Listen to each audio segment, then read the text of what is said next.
Oke, halo semuanya. Hari ini kita akan ngelanjutin pembahasan soal KSN atau ASN di tingkat kabupaten kota nomor 22. Jadi di sini ada tinjau suatu sistem silinder yang terhubung dengan dua pegas seperti ada di gambar di bawah. Di sini juga aku udah bikin gambar yang lebih gedenya ya biar nanti lebih enakin gitu untuk ngebahas gaya-gaya apa aja yang bekerja. Silinder tersebut punya massa sebesar M dan jejari atau jari-jarinya R dan kedua pegas memiliki konstanta yang berbeda. Oke, berarti ini ada K1, K2 yang beda nilainya. Terhubung dari pusat silinder ke dinding yang tetap sehingga silinder di tengahnya dapat berotasi dengan rotasi tanpa slip. Dapat berosilasi dengan rotasi tanpa slip. Untuk mengetahui konstanta pegas pertama, telah dilakukan pengukuran dengan cara menggantungkan silinder pada pegas K1 secara bebas, misalkan pada atap suatu ruangan, dan didapatkan bahwa osilasi sederhananya memiliki periode akar 2 second. Oke, berarti hal ini tuh adalah info untuk T1-nya teman-teman. Kita tulis di sini aja ya. T1-nya tuh adalah akar 2 second. Sip. Terus diketahui juga kalau K2-nya sama dengan 2K1. Kita tulis juga K2 itu sama dengan 2K1. Artinya K2 tuh bisa dikatakan lebih kaku ya daripada si K1-nya. Yang ditanyain adalah periode dari sistem pada gambar di bawah. Jadi yang ditanyain itu adalah periode keseluruhan, bukan periode pegas ke-1 atau periode pegas kedua aja. Oke, sekarang kita bakalan visualisasiin dulu gimana pergerakan dari si silindernya ya. Nah, tadi kan dia udah diketahui kalau dia tuh berosilasi dengan rotasi tanpa slip. Artinya osilasi itu kan gerak bolak-balik ya, berarti dia bakalan berotasi terus-terusan tanpa slip, gerak bolak-balik kayak gitu. Nah, anggap kalau misalnya percepatan sudutnya tuh ke sini, gitu ya, ini alfanya. Jadi nanti tuh gerakannya tuh si silindernya bakalan nyerempet dulu ke sini. Udah nyerempet ke sini nanti berarti nyerempet ke sini dan seterusnya. Gitu ya, gerak rotasinya tuh kayak gitu. Nah, karena percepatan sudutnya dia searah jarum jam, berarti kan untuk pegas yang K2 dulu dia tuh bakalan ngalami pemampatan. Iya gak sih? Jadi K2 tuh bakalan terdorong dulu ke dinding, makanya nanti akan ada perubahan panjang jadi memendek gitu ya sebesar delta X, yang mana kalau K1 karena si silindernya mepet ke K2 berarti K1 bakalan lebih panjang gitu, yang sebesar delta X juga sama gitu. Jadi kalau delta X ini 1 cm misal, berarti delta X yang ini juga sama 1 cm.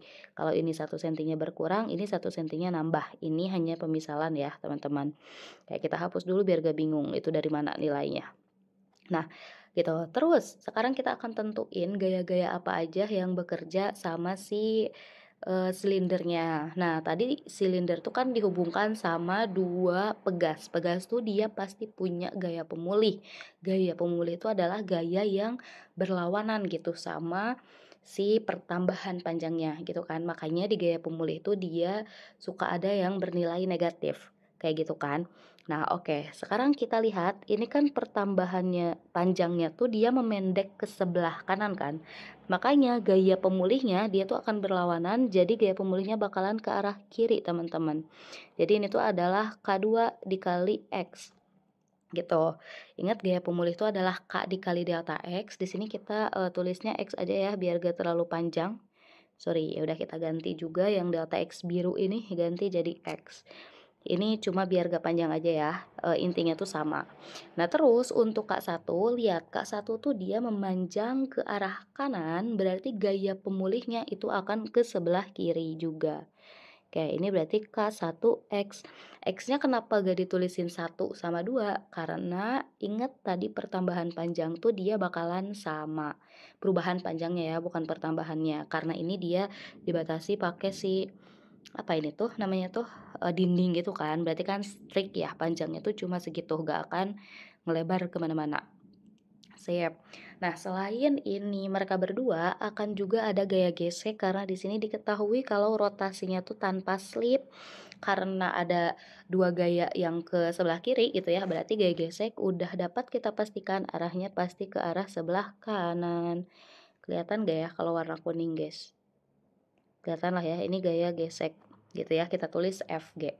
Oke, ini ada beberapa hal yang harus kita tinjau dulu. Pertama kita akan tinjau bagian torsinya. Sip, kita tulis di sini ya. Pertama kita akan tinjau torsi. Nah, buat torsi yang berlaku tuh kan cuma si gaya gesek doang. Kenapa? Karena K1X dan K2X dia bekerja di pusat silindernya. Kalau bekerja di pusat berarti kan gak akan berpengaruh buat si rotasi dari si bendanya. Jadi yang berlaku tuh cuma si gaya gesek doang. Makanya untuk torsi rumusnya kan sigma tau sama dengan I dikali alfa ya. Lihat alfanya tuh kan dia ke sini ya, searah perputaran jarum jam. Oh, sorry teman-teman. Sorry. Kayak gitu kan, searah perputaran jarum jam. Nah, berarti kalau dia searah perputaran jarum jam, lihat FG. FG itu kan dia di sini ya. FG itu dia geraknya buat searah jarum jam. Berarti kan berlawanan jarum jam. Berarti kan berkebalikan ya antara alfa dan si FG-nya. Makanya harus ada salah satu yang negatif tuh. Kita misalin yang gaya geseknya aja yang negatif ya. Berarti ini tuh bisa ditulis min FG dikalikan dengan R sama dengan untuk inersianya kita bisa lihat di sini. Di soal, kalau misalnya tadi tuh bendanya adalah silinder. Kalau silinder inersianya tuh adalah setengah mr kuadrat. Setengah mr kuadrat dikali alfa berarti. Nah, karena di kedua ruas dia ada R, maka boleh R-nya kita coret dulu. Jadi bisa ditulis min FG sama dengan setengah mr dikali alfanya boleh kita ubah jadi A dibagi R ya. Sama-sama aja untuk alfa percepatan sudut, A tuh dia kecepatan sudut. Di sini sama-sama juga dia punya R, R-nya maka boleh kita coret lagi. Jadi rumusnya tuh bisa ditulis min FG sama dengan setengah M dikalikan dengan A. Kayak gitu ya. Atau bisa juga FG itu adalah min setengah M dikalikan dengan A. Kayak gitu. Nah, ini kita simpan dulu sebagai persamaan yang pertama. Gitu ya, teman-teman. Oke, kita udah tinjau torsinya. Kita akan selanjutnya tinjau dari hukum kedua Newton. Yang kedua, kita akan tinjau dari hukum kedua Newton. Nah, hukum kedua Newton kalau masih ingat itu tuh adalah sigma F sama dengan M kali A. Sigma F sama dengan M kali A. Di sini gaya yang bekerja ada 3, jadi semua gaya tuh akan berpengaruh di sini karena ini akan berpengaruh pada pergerakan translasi si bendanya. K1X dan K2X dia searah sama-sama ke kiri, sedangkan FG dia ke kanan sendirian. Oke, karena FG tuh dia kan selalu berlawanan sama pergerakan benda ya. Kita bisa ambil FG-nya negatif atau misalnya K1X dan K2X-nya yang negatif.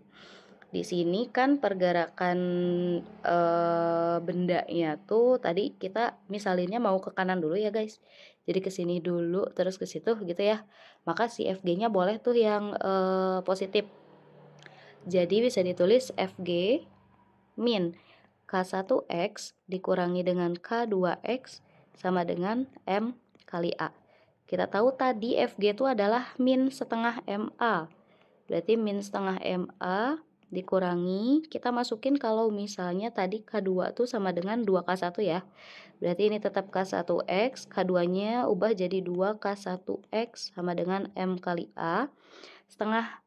Min setengah MA boleh pindah ke kanan. Min K1X min 2K1X berarti jadi min 3K1X. Ini jadi MA ditambah dengan setengah MA. MA ditambah setengah MA itu adalah, ini kan MA-nya bisa ditulis 2/2 ya, buat yang bingung. Berarti jadi sama aja kayak 3/2 MA.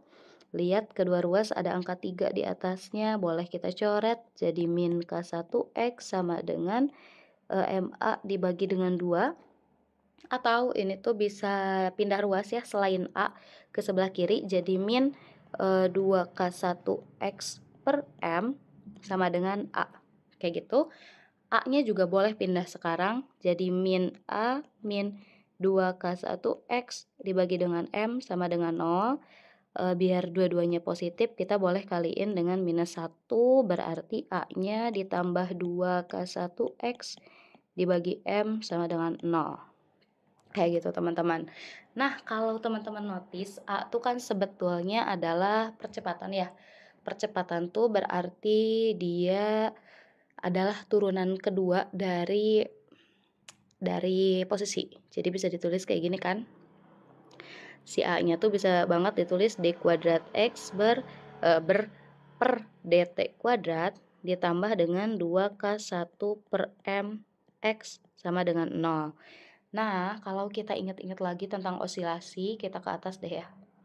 Osilasi. Itu tuh yang bagian sebelah sini akan sama dengan W, teman-teman. Omega. Ini tuh akan sama dengan omega. Ini tuh mulainya dari A tuh akan sama dengan A sin sorry. Kita tahu kalau Y atau X gitu ya, posisi itu kan Y itu kan sama dengan A sin omega T ya. A sin omega T ini intermezzo dulu deh ya. Ini intermezzo nih, ini intermezzo doang. Buat nambahin gitu ya, nambahin. Intermezzo doang, Y itu sama dengan A sin omega T, yang mana kalau kita turunin dy per dx itu kan berarti dia jadi kecepatan ya. Jadi A omega cos omega T gitu kan teman-teman. Kalau kita turunin lagi berarti jadi D kuadrat Y per dx kuadrat. Yang belah sini kan nanti ini tuh maksudnya adalah kecepatan, ini maksudnya adalah percepatan. Hasilnya tuh adalah min A omega kuadrat cos omega sin omega T. Gitu kan? Ini sama aja lihat teman-teman posisinya. Ini omega kuadrat ya maksudnya. Berarti kalau kita masukin ke pola yang tadi D kuadrat, ini dy per dt ya maksudnya ya. Duh ini kebanyakan salah ya. Semoga dipahami ya. Ini tuh maksudnya dy per dt gitu. Nah, ini kan kalau kita masukin ke yang tadi, ini polanya sama-sama aja teman-teman. Jadi si omega t itu kan akan sama dengan 0, sehingga sin 0 itu akan sama dengan 1 gitu. Sin 90 ya sama dengan 1, berarti omega T-nya itu bakalan sama dengan 90, berarti ini jadi sin 90-nya sama dengan 1. Itu kalau dia bernilai maksimum kan ya. Nah, kalau kita masukin ke pola yang di atas, ke pola yang ini kan nyambung nih teman-teman. Sama aja D kuadrat Y sama D kuadrat X itu sama aja tentang perubahan panjang. Jadi kalau D kuadrat Y itu dia di dalam sumbu Y pergerakannya, kalau tadi kan kita dalam sumbu X ya, karena horizontal. Berarti sama aja nih nyambung. Makanya kenapa si 2K1 per M tuh dia sama dengan omega kuadrat. Nah, amplitudo yang ini tuh dia kan sama aja kayak si X-nya. Ini sama aja kayak D kuadrat X per DT kuadrat. Kalau ini dipindah ruas kan dia jadi positif juga kan, sama-sama aja gitu. Intinya ngejelasin ini tuh agar kita paham kok bisa jol-jol gitu ya, 2K1 per M itu adalah omega kuadrat. Oke, kalau udah oke gitu ya dengan hal itu, yang ketiga kita tuh udah tahu tujuannya apa ya ini. Judulnya apa gitu ya. Nah, tadi kan kita udah tahu ya, atau jangan dulu diberi judul deh ya, kita hapus dulu yang ini. Kita lanjutin dulu yang tadi. Kita kan udah tahu kalau omega kuadrat itu adalah 2K1 per M.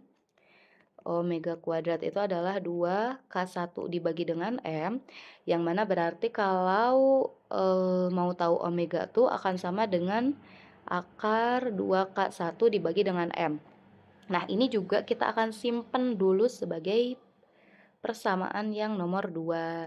Nah, di sini kita butuh K1 ya, teman-teman. Ingat-ingat kalau kita butuh K1, kita akan cari K1-nya sekarang. Asik. Cari K1 sekarang. Yang ketiga, kita akan cari K1. Kalau teman-teman ingat, osilasi di dalam pegas atau gerak harmonik pegas tuh punya periode yang rumusnya itu adalah 2pi akar M per K. Nah, kalau kita tulis ini T1 berarti ini K1 gitu ya. Untuk M-nya kan sama-sama massa silinder, jadi gak perlu kita tulis M1 atau M2. Buat nyari K1-nya, kita kan tujuannya mau nyari K1, berarti kita kuadratin kedua ruas, jadi T1 kuadrat sama dengan, berarti 4pi kuadrat dikalikan dengan M per K1, maka nanti K1 tuh akan sama jadi T1 kuadrat T1 itu kan T1 kuadratnya berarti di bawah ya. K1 tuh sama dengan 4 pi kuadrat kali M dibagi T1 kuadrat. Gitu. Ini adalah apa tadi? K1-nya. Nah, sekarang kita boleh masukin nih K1 yang udah kita dapat. Ini tulis persamaan 3 deh boleh. Kita akan masukin K1-nya ke dalam W tadi. Langkah yang keempat kita akan substitusi persamaan 3 ke persamaan 2 gitu ya. Persamaan 2 yang udah kita dapetin tadi itu tuh adalah W sama dengan akar 2K1 dibagi dengan M gitu kan. W-nya adalah akar, kita akar yang gede, 2K1-nya itu adalah 4 V kuadrat dikali M dibagi T1 kuadrat dibagi dengan M. Makanya M yang di sini boleh banget kita coret. Jadi si W-nya tuh omega ya, ini tuh bukan W sebetulnya. Sama dengan 2 kali 4 V kuadrat dibagi T1 kuadrat. Nah, ini ada banyak yang bisa keluar dari akar. 4 diakarin kan 2, V kuadrat diakarin adalah V, terus T1 kuadrat adalah T1, sisanya adalah akar 2. Nah, berarti W itu adalah 2V akar 2 per T1, kayak gitu. Nah, tapi tujuan kita di sini itu adalah nyari si ya apa? Nyari si T-nya kan, tujuan kita tuh nyari T doang teman-teman. Nah, kalau gitu sekarang langkah yang kelima, kita akan cari T-nya. Cari T. Kita mengetahui juga, balik lagi ke tadi, T itu kan sama dengan 2V, sorry.